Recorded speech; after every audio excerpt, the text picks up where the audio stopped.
reprenons nos rendez-vous mensuels dans ce quart d'heure thématique et nous retrouvons une fois par mois les équipes de Clartan Associés pour passer au crible un cas d'investissement, un dossier d'investissement avec notamment le prisme de l'analyse fondamentale. C'est Marie-Lou Goueffon qui est à nos côtés ce soir, gérante chez Clartan Associés. Bonsoir Marie-Lou. Bonsoir. Ravi de vous retrouver pour cet exercice d'analyse et vous nous proposez de regarder de près le dossier Essilor-Luxottica aujourd'hui. Alors évidemment, c'est un grand classique de la gestion, c'est même une marque grand public, que le grand public connaît, au moins Essilor, bien sûr, un fleuron national, comme on dit, mais je pense que c'est important quand même de comprendre ce qu'est devenu le groupe, notamment ces dernières années, et comment est-ce qu'il s'est forgé pour devenir Essilor-Luxottica aujourd'hui. Alors en effet, on peut dire qu'Essilor-Luxottica, c'est un vrai fleuron, c'est un champion et c'est ça que nous apprécions dans notre gestion. Alors pour le dire simplement, c'est le numéro 1 dans le monde de la santé visuelle. C'est un groupe qui est unique par son positionnement, à la croisée entre la santé, le luxe et la consommation, et qui effectivement a une culture d'entreprise singulière qui s'est bâtie au fil des siècles et des mariages.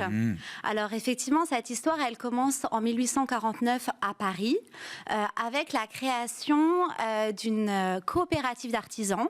Ça s'appelait à l'époque l'Association fraternelle des ouvriers lunetiers, qui devient la Société des lunetiers, et on comprend qu'avec ce savoir-faire verrier et la révolution industrielle, l'entreprise va ouvrir des usines et exploser. Et donc, elle devient Essel, puis Essilor. Et en 1975, elle entre en bourse à Paris pour accélérer son développement international.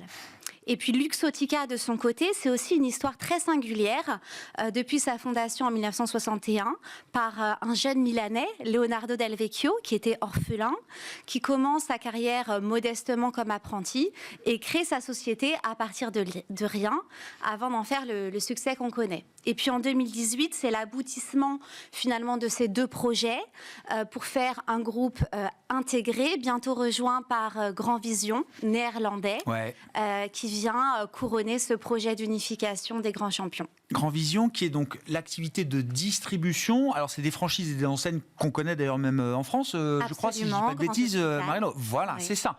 Donc là, c'est la distribution, exactement. La partie distribution du groupe Essilor-Luxottica. Qu'est-ce qui est ressorti de la fusion, du rapprochement entre Essilor et Luxottica en 2018, notamment je ne sais plus si c'était le genre de dossier pour lequel on avait évoqué l'idée d'une fusion entre égaux, mais toujours la question de savoir qui l'a emporté dans ce genre de bataille quelques années après. Alors, on a parlé d'une fusion entre égaux. Voilà, il me semblait bien. Généralement, c'est un red flag. C'est quand on dit fusion entre égaux, comprenez qu'il n'y aura rien d'une fusion entre égaux à l'arrivée. Il y a eu des secousses entre les grands patrons de l'époque. Il s'agissait du Bersanière et Leonardo Del Vecchio à ce moment-là. Alors, le pavillon est resté français par le siège et par la place de cotation sur le Renex Paris. Néanmoins, la gouvernance a été largement emportée par l'Italie, avec Francesco Mieri, qui est devenu PDG du groupe. Bon. Qu'est-ce qui explique le succès d'Essilor, puis d'Essilor-Luxottica, avec désormais Grand Vision également dans le périmètre? Quelle est la recette du succès? Qu'est-ce qu'on peut dire des avantages compétitifs qui ont été bâtis par rapport à la concurrence qui peut exister également? Alors, les recettes du champion, elles sont nombreuses. Je dirais que le premier atout vraiment qu'Essilor-Luxottica a dans sa main, c'est la qualité des produits et des marques. C'est un groupe qui a un ADN d'innovation. On le voit parce qu'ils détiennent 13 000 brevets. Chaque année, ils sortent 3 500 nouveaux modèles de lunettes. Ils ont aussi un portefeuille qu'on peut qualifier d'inégalé puisqu'ils ont 150 marques d'équipements visuels et aussi de montures prestigieuses qu'ils vont opérer sous licence ou bien détenir en propre. Et pour le grand public, bien sûr, c'est Varilux ou Transition qui ont vraiment défini des standards. Donc ça, c'est les verts, hein, c'est ça? Les technologies des verts, absolument. Et puis du côté des montures, la famille Luxottica rassemble des marques vraiment iconiques. On connaît Ray-Ban, Persol, Armani, Burberry ou Chanel. Donc vraiment une tout ce qui compte dans le monde de la lunette, pour dire les choses. Absolument, tout à fait. Et puis un autre élément qui est intéressant, c'est ce thème de la diversification. Ils ont 18 000 magasins dans 150 pays. C'est dire s'il s'agit bien du seul acteur au monde à bénéficier de cette présence dans toutes les géographies, sur tous les segments d'activité, tous les canaux de distribution. Et nous, chez Clarton Associés, on apprécie aussi cet équilibre entre les ventes professionnelles et puis les ventes en B2C qui partagent les revenus. Comment ça se mesure, tout ça? Vous dites, alors, leader, j'aime bien le terme de santé visuelle. Leader numéro 1 mondial de la santé visuelle, comment ça se quantifie? Alors, par la part de marché, c'est un groupe qui commande 21% de l'industrie mondiale. Et c'est vrai que cette fusion, elle est venue apporter ça, c'est-à-dire cette capacité à apporter de la convergence entre un besoin de correction visuelle et le caractère désirable d'une monture adossée à un retail très performant. J'ajouterais que comme Essilor maîtrise sa recherche, ses technologies, sa conception, sa fabrication, sa distribution, à la fois des verres aux montures en passant par le solaire, ça lui confère un atout de leader mondial vraiment indiscutable. Essilor, dans l'imaginaire collectif du marché, c'est une valeur défensive. Moi, c'est toujours comme ça qu'on m'a présenté Essilor et que j'ai compris Essilor. Est-ce que c'est toujours vrai? Dans quelle mesure est-ce que c'est encore vrai? Notamment après le build-up, la construction du groupe Essilor-Luxottica. Est-ce que le profil est toujours aussi défensif qu'il pouvait l'être auparavant? Et est-ce que c'est ce que vous recherchez dans ce cas précis chez Clarton, Marie-Lou? Alors c'est exactement ça. C'est une industrie qui est défensive, qui présente des caractéristiques de récurrence, qui peuvent s'avérer très précieuses, surtout dans des périodes de crise. C'est une industrie qui a de l'intérêt déjà par l'immensité du marché mondial dont on parle. C'est à peu près 120 milliards d'euros au niveau mondial. Et puis on apprécie la visibilité, la croissance régulière que cette industrie peut proposer, puisqu'on a le vieillissement de la population, on a aussi le diagnostic croissant des défauts, la sensibilisation des populations et cette génération écran qui va nécessiter de plus en plus des corrections dans l'avenir. Qu'est-ce qu'on peut dire? On sait combien de la génération précédente ou de la génération actuelle devra ou devrait porter des lunettes demain par rapport à des générations moins attachées aux écrans, par exemple? Alors, on peut qualifier la myopie quasiment de pandémie, puisqu'on estime qu'à l'horizon 2050, 50% de la population mondiale sera touchée par la myopie. On voit des évolutions similaires avec la presbytie. Donc vraiment, c'est une industrie qui a beaucoup de visibilité.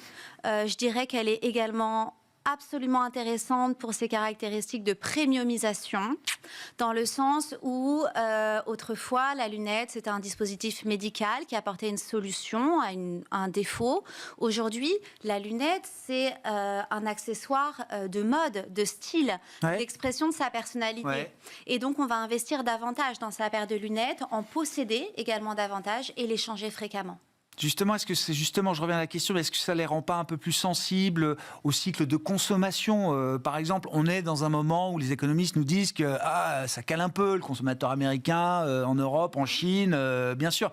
Est-ce que c'est cette histoire de premiumisation, est-ce qu'on n'est pas même presque dans la consommation discrétionnaire dans certains cas? Et comment le groupe communique d'ailleurs peut-être sur la question de la consommation aujourd'hui dans la conjoncture actuelle? Alors, c'est un point qui est juste dans le sens où son exposition retail l'a exposé, notamment lors de la crise du coronavirus. Bien sûr. On avait eu en 2020 une baisse des ventes de quasiment 15%. D'accord.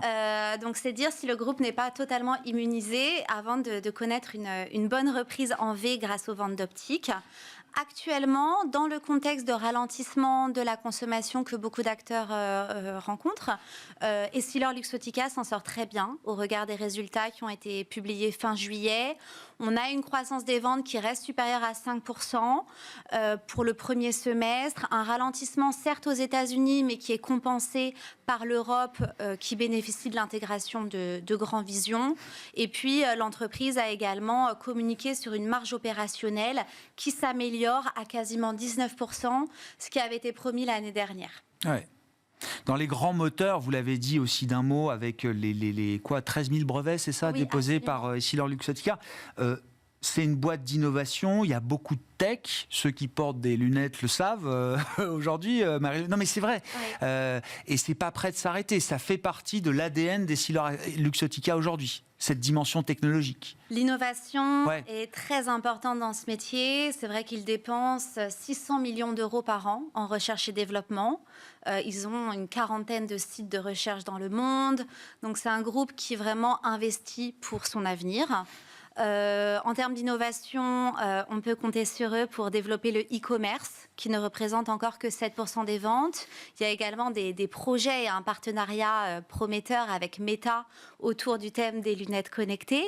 Et puis, la nouvelle technologie, c'est celle de nuance audio, qui est très attendue sur le marché. Il s'agit en effet des premières lunettes de vue au monde équipées d'une aide auditive invisible, embarquée, et qui va pouvoir aider les personnes souffrant d'une perte d'audition. Il n'y a pas d'intrusion dans l'oreille. Absolument. C'est embarqué. Pas d'appareil intrusif. Incroyable. Donc c'est très attendu. On parle d'un marché immense. Toutes les personnes atteintes d'un défaut d'audition léger à modéré. Et ça souligne également cette capacité de transformation de son industrie d'EssilorLuxottica, qui vient révolutionner toute une catégorie de produits. Bon, comment vous gérez cette position chez Clartan? Je crois comprendre que c'est un dossier que vous connaissez bien depuis longtemps, Marie-Lou, peut-être depuis une dizaine d'années que vous suivez, que vous connaissez par cœur. Au moment où on se parle, quelle est la position de Clartan par rapport à EssilorLuxottica? Effectivement, c'est un dossier qui a toujours beaucoup compté dans notre gestion. Essilor, puis Luxottica, puis les deux.